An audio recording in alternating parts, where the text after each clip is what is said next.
sign right there. Huge, visible, beautiful building. Historic, I mean, it's just gorgeous. There's a lot of interesting challenges as far as like an artist kind of approaching it, because I'm not painting just one wall.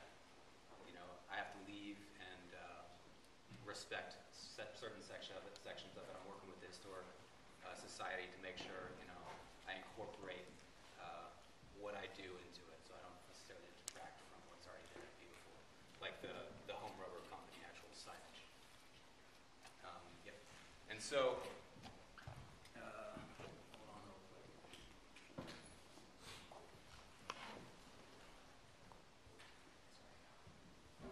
What's that? Yes, actually, I gave it to you earlier. Hopefully I didn't delete it. What was I? You're honoring the history of the building and Yeah. working with the historical. And so the challenge of this, there's multiple sites on this wall. Well, maybe we'll see it. So there's like little windows. Let me go back quick. There's 4 windows along this little section right here, where essentially if you're waiting for the train, that are going to be done. There's this big wall right here, which is going to be done, but there's a huge conductor that kind of is in front of it, right, with all these wires. So there's like obstacles within it. And then there's this long wall, which you can only see half of it. If you guys know the building, it's huge. I went there again on Monday and was like, oh yeah. You know, like in a photo it looks small, in person it's like a football field. And so it's a massive wall. It's a lot of space. There's not a ton of, like the plan for the dedication is in June 4th. So there's not a ton of time. But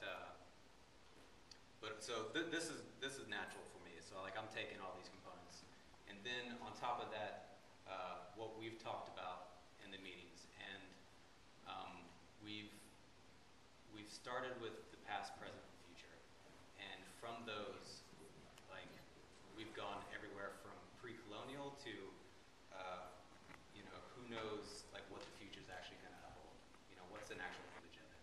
So there's a great like paradigm as far as like where the imagery actually comes from. So there's a lot talked about the past, a lot in the present, and then a lot in the future. And a few of the things that I really keyed up on and were talked about from the very first meeting to the second meeting was the river. Everything from what is Trenton? Trenton was like essentially a port, like it was based on a port.